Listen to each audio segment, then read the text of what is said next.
Today I will solve the question number 31, which was asked in GATE 2020 of 2 marks in set 1, and this question is also from theory of machine. So question is on the screen.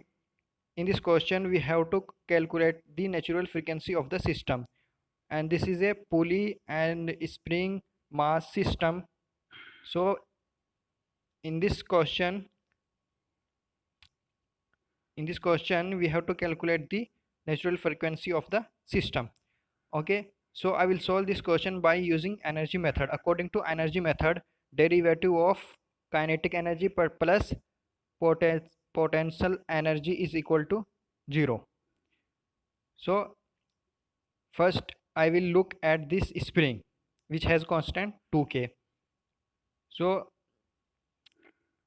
हमने माना है कि ये जो पुली है वो x distance नीचे आ रही है. जब ये इसका जो डिफ्लेक्शन है वो x डिस्टेंस नीचे आ गई, तो what will be the deflection in spring in this spring which has constant 2k. तो हमने सिमिलर ट्राइंगल लिया है ए बी, और ये मान लीजिए कि सी है. सो इस सिमिलर ट्राइंगल में हमने सिमिलर ट्राइंगल से जो स्प्रिंग का डिफ्लेक्शन था वो y निकाल लिया, which is equal to y is equal to x/2. So d/dt half mx dot square. X dot is the velocity of this mass. Okay, mass m. So ये हो जाएगी half 2k into x/2 square और plus potential energy of the spring 2. हमने मान लिया कि ये spring 2 है. अब इस स्प्रिंग का डिफ्लेक्शन फाइंड आउट करने के लिए हमने क्या किया है कि हमने पुली की फाइनल और इनिशियल स्टेट को यहाँ पे दिखाया है. पुली की फाइनल इनिशियल स्टेट ये है और फाइनल स्टेट ये है. तो इसका डिफ्लेक्शन निकालने के लिए हमने क्या किया कि जो हमारे पास इसमें स्प्रिंग है, ये जो एक स्प्रिंग है और स्ट्रिंग है. सो जो फाइनल लेंथ है स्प्रिंग की plus length of final length of spring minus of initial length of spring plus initial length of string will give the this distance, ये EF प्लस GH.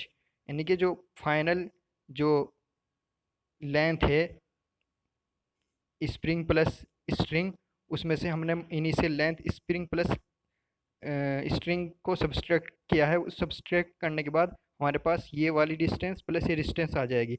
और इस distance को निकालने के लिए फिर से हमने सिमिलर ट्राइंगल का इस्तेमाल किया है, AB और AEF का. सो पहले हमने EF निकाला. EF हमारे पास है x/L into L minus R. और फिर GH निकाला. GH क्या हो जाएगा x plus L into L plus R, because ये वाली जो डिस्टेंस है B के ये हो जाएगा L प्लस R, बिकॉज ये AB L है तो ये L प्लस R हो जाएगी. तो सिमिलरली GH आ जाएगा हमारे पास. अब फाइनली हमारे पास ये डिस्टेंस आ जाएगी L spring minus L string is equal to this distance. और यहाँ पे L स्ट्रिंग और इनिशियल लेंथ ऑफ स्ट्रिंग और final length of string cancel out हो जाएगी क्योंकि there is no deflection in the length of string. So finally जो हमारे पास स्प्रिंग 2 है, यानी कि ये वाला स्प्रिंग, इसका जो कांस्टेंट इसका जो डिफ्लेक्शन आया वो 2x है. अब 2x को इक्वेशन अब इस इक्वेशन ए को हम लेंगे. इक्वेशन ए को लेते हैं तो हम फाइनली हमने फ्रॉम इक्वेशन ए से हमारे पास ये वाली इक्वेशन आ जाएगी. ओके, ये जो दूसरा स्प्रिंग है उसकी पोटेंशियल एनर्जी है half k into 2x square. अब इसको हम अरेंज करेंगे, सिम्प्लीफाई करेंगे. सिम्प्लीफाई करने के बाद हमारे पास ये इक्वेशन आ जाएगी. और हमारे पास स्टैंडर्ड इक्वेशन होती है ये SHM की, सिंपल हार्मोनिक मोशन की. सो कंपेयर करेंगे. कंपेयर करने पर ओमेगा n की वैल्यू हमारे पास ये आ जाएगी. और finally omega n is equal to 3/√2 into root of k/m. So this is the our final answer.